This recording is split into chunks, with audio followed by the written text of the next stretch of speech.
So good evening. Let's go to the question paper analysis of UGC NET English December 2021 Shift 1, and this analysis is presented by Professor Academy, Chennai. And today we are going to analyze questions from 86 to 90. 86. Which among the following are the works of George Gissing, G-I-S-S-I-N-G? So we have 4 novels here. Capital A, New Grub Street. B, Agnes Grey. C, The Odd Woman. D, Mary Barton. Then we have the options. So before we go to the options, you can eliminate certain things here. So Agnes Grey, is considered one of the classics written by one of the Brontë sisters, right? Then if you eliminate B, definitely you can eliminate 2 options, option A and option C. Option A and B only, option C, B and D only. Then we are left with only 2 options, B, A and C only, D, C and D only. So choose your answer, then let's check it out. So answer is B, A and C only.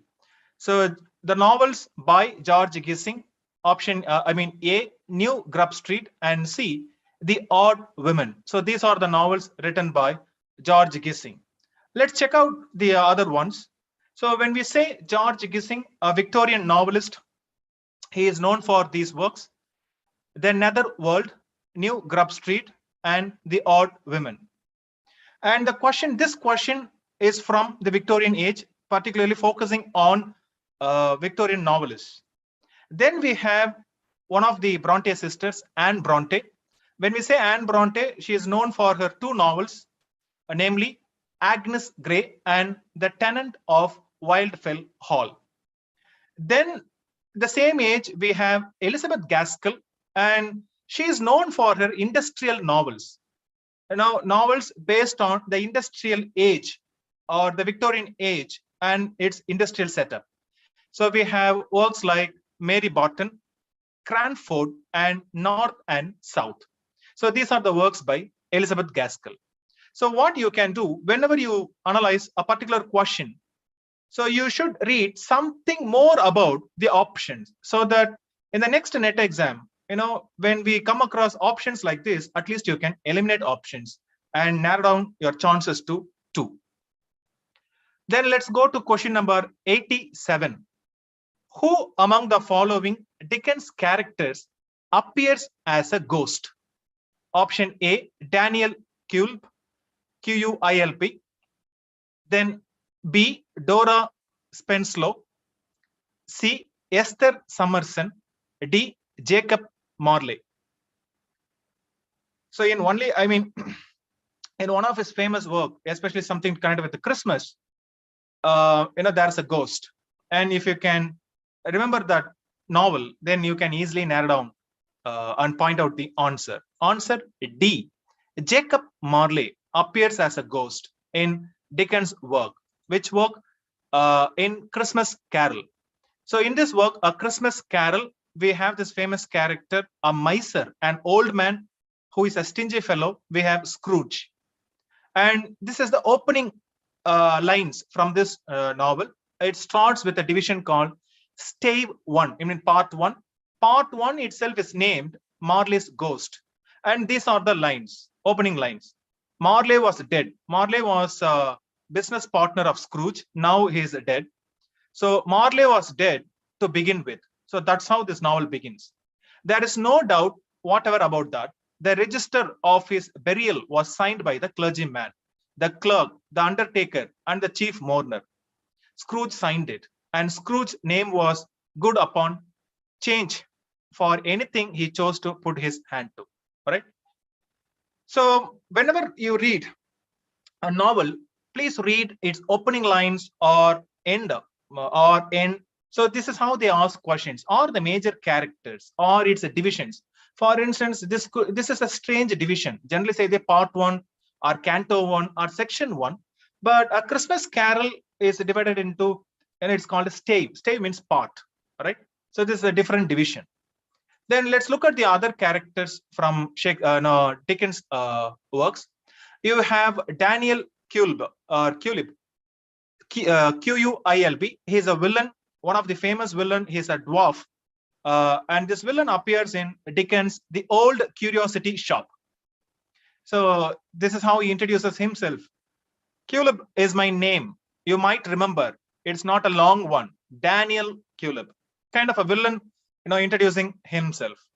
Okay. So then let's go to the next character. Dora Spenlow. Spenlow. She is a sweetheart of David Copperfield. David Copperfield is Charles Dickens' autobiographical novel published in 1850. So in this novel, the eponymous character, the hero or the protagonist, David Copperfield marries Dora Spenlow. And there is a situation in which he meets Dora for the first time. And this is how David Copperfield reacts. All was over in a moment. I had fulfilled my destiny. I was a captive and a slave. I loved Dora Spenlow to distraction. She was more than human to me. So this is how he falls in love with Dora Spenlow. Then he marries her. Then let's go to the next character in the option, Esther Summerson. So Esther Summerson is the protagonist of Charles Dickens' novel, Bleak House. And she's also a narrator. This novel is a strange one among Dickens' work because we have two narrators in a sense, a kind of an omniscient narrator, a narrator who knows everything. And the protagonist herself also narrates the story, Esther Summerson. She is an orphan. She thinks she doesn't have a mother, maybe long dead, but she is an illegitimate child and her mother is alive, a wealthy person. So look at how she describes herself. I had never heard my mama spoken of. So no one speaks of her mother, mention her mother's name. I had never heard of my papa either, but I felt more interested about my mama. I had never worn a black frock that I could recollect. I had never been shown my mama's grave. I had never been told where it was. So an orphan, how she rises to a big stage, So that's the story is about. And she's known for her generous character. So she's one of the memorable characters created by Dickens. Then let's go to question number 88. Which of the following poems by Robert Browning contains the lines, our interests on the dangerous edge of things, the honest thief, the tender murderer, the superstitious atheist? So we have four options. Option A, A Death in the Desert. B, Bishop Blogram's Apology. C, Count Gismond. D, Love Among the Ruins. So we have to identify, these lines come in which work, which poem. Of course, we have this Victorian. So this time we have got quite a good questions from Victorian age. So answer B, Bishop Blogram's Apology. So he is known for, Browning is known for his dramatic monologue. And this particular dramatic monologue, Bishop Blogram's Apology, is a kind of a debate. This bishop is talking to Mr. Gigadibs, Gigadibs, a journalist. And they are talking about the nature of reality and faith. Of course, it's a kind of a dramatic monologue. And Bishop is trying to convince this journalist, or it's a kind of an argument. And they talk about faith, right? So that's the word, right? Bishop, who is talking about faith. And apology refers to kind of a defense here. So you despise me, Mr. Gigadibs. No deprecation, nay, I beg you, sir. Besides, it is our engagement. Don't you know? I promised if you would watch our dinner out, we would see truth drawn together. So they are going to debate on the nature of reality and faith. So that is this dramatic monologue is about. Then when we think of Robert Browning, his famous poetry collection, Men and Women, published in 1855. So these are the These are some of the famous dramatic monologues in this work. So next time, if there is a question from this work, then we could expect something from this list. Number 1, we have Love Among the Ruins, then Fra Lippo Lippi. Then third, Taccato of Galupis. Then fourth, The Lost Ride Together. Then one of his famous work, often prescribed one, Andrea del Sarto. It's about a painter. Then we have A Grammarian's Funeral. Then One Word More. So these are some of the famous poems in this collection. You can read. You should definitely read Andrea del Sarto and Fra Lippo Lippi. Then let's go. Question number 89. Which two of the following stage directions are from Harold Pinter's play, The Birthday Party? So we have 4 statements here, or stage directions. A, the living room of a house on a seaside town. Just to think of The Birthday Party, or at least if you know the plot, you can guess the stage directions. Then B, a garbage pail on the ground next to the porch steps. Then C, a light shows from upstairs bedroom, lower floor windows being dark. Then D, he hangs the drum around his neck, taps it gently with the sticks, then marches round the table, beating it regularly. And in case you know something about this play, Birthday Party, here is a guy, Stanley Weber, he receives a gift. And if you know that gift is a drum, kind of a toy drum, then you can know that D is there.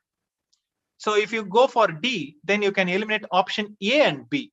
So you are left with 2 options: B, A and D only; D, C and D only. So choose one. And you know this Stanley Weber is staying in a boarding house. And where is this boarding house? Then if you know that, then the answer is easy one. B, A and D only. These are the 2 stage directions from Harold Pinter's play, The Birthday Party. The living room of a house on a seaside town, and he hangs the drum around his neck. So this is one of his celebrated works, Harold Pinter's work.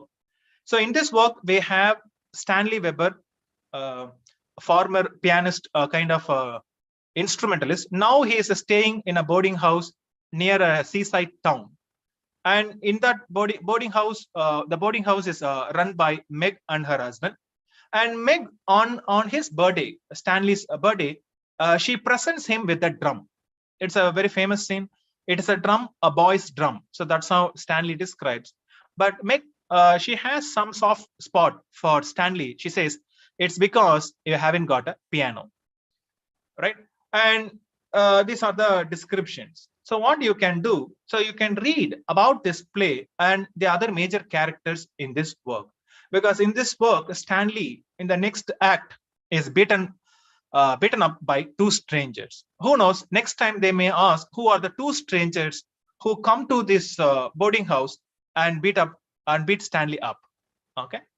Then let's also look at the 2 other stage directions given in question number 89. A garbage pail on the ground, or a light shows from upstairs bedroom. These 2 are from Arthur Miller, the American playwright Arthur Miller's play, All My Sons. So there's a hint that we should focus on some classic playwrights like Arthur Miller or Harold Pinter. Then let's go to the last question of today's class. Match list 1 author with list 2 text. On the one side, we have playwrights. We have A, Shano Casey, against which we have the play titled I Am Talking About Jerusalem. Then B, Dylan Thomas, against which we have The Winslow Boy. Then C, Terence Rattigan, against which we have 3, Juno and the Peacock. D, Arnold Wesker, against which we have 4, In the Shadow of the Glen. Then E, J.M. Synge, S-Y-N-G-E, Synge, 5, Under Milkwood. See, this is a kind of an easy one in the sense, at least if you know 1 or 2, because we have 5 and we can easily eliminate options. So we have 4 options here. So if you know at least one, when we say Dylan Thomas, the Welsh poet who wrote this famous radio play called Under Milkwood. So sometimes if you know one, then you can easily eliminate the option because there is only one B and one 5, Dylan Thomas and Under Milkwood. We need not bother about the other options. You can straight away get the answer. Sometimes it's a bit lucky too, if you know one. Otherwise, we have to eliminate options, come to that one. But anyway, let's look at these playwrights. So we have this Irish playwright, J.M. Synge, Synge, S-I-N-G, kind of, that's the pronunciation of this spelling, S-Y-N-G-E, Synge. So when we say J.M. Synge, J.M. Synge, we have In the Shadow of the Glen, then Riders to the Sea, that's a famous one, then The Will of the Saints, then his magnum opus, or a kind of a celebrated one, The Playboy of the Western World, then The Tinker's Wedding. So next time, if there is a question from based on J.M. Synge's work, we can expect one, right? Riders to the Sea, we should read Riders to the Sea at least, and The Playboy of the Western World. These two are most famous works among his works. Then we have another Irish playwright, Sean Casey, and Sean Casey's work, given work here, Juno and the Peacock. Other works, let's get to know them. The Shadow of a Gunman, The Plough and the Stars. Third one, The Silver Tassy. Then fourth, Within the Gates. And last one here, Red Roses for Me. So these are some of his major works, Sean Casey. So 2 Irish playwrights. Then the third one, Welsh poet. Dylan Thomas is a poet, generally known for his famous poem, Do Not Go Gentle Into That Good Night. It's a villanelle, 19-line poem. Then his other works, Fern Hill, Poem in October, In My Craft or Sullen Art, then And Death Shall Have No Dominion. These are some of his works, poems. But this one is a play. Under Milkwood is a play. It's a radio play.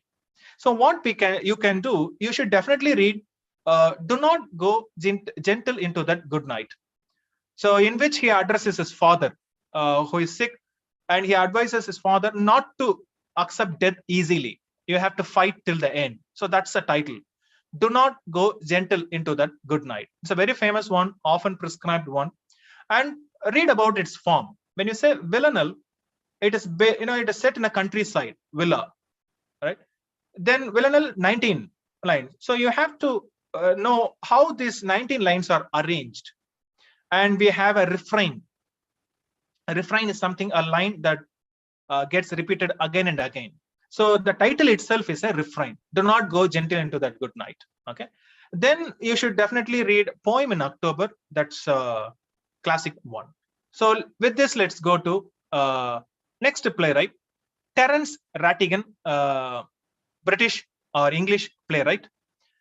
His well-known work, The Winslow Boy. And let's also get to know his other works, like the Browning version, The Deep Blue Sea, then Separate Tables. So these are his works, major works. Then finally, let's come to another British or English writer, Arnold Wesker. So when we think of Arnold Wesker, we think of his famous work, Chicken Soup with Barley, or Kitchen, or Roots, then Chips with Everything. And the question we got is actually, I am talking about Jerusalem. And I am talking about Jerusalem is a part of a trilogy. It's called the Wesker trilogy. Now they group these 3 plays together and call it Wesker trilogy, which includes Chicken Soup with Barley, Roots, and I'm talking about Jerusalem. So next time that could be a question, right? So you can get 4 options, and that should definitely have Chicken Soup with Barley, Roots, and I'm talking about Jerusalem. And when we think of Arnold Wesker, we think of kitchen sink drama. SINK, kitchen sink drama. So it refers to a particular group of plays focusing on working class setup in Britain and their life. So that is called kitchen sink drama. So what you can do next, you can read about kitchen sink drama and Arnold Wesker and the other members or other playwrights who are grouped under that category, kitchen sink drama. So with this, let's end today's class. Thank you so much. Please subscribe to this channel for further notification. Thank you.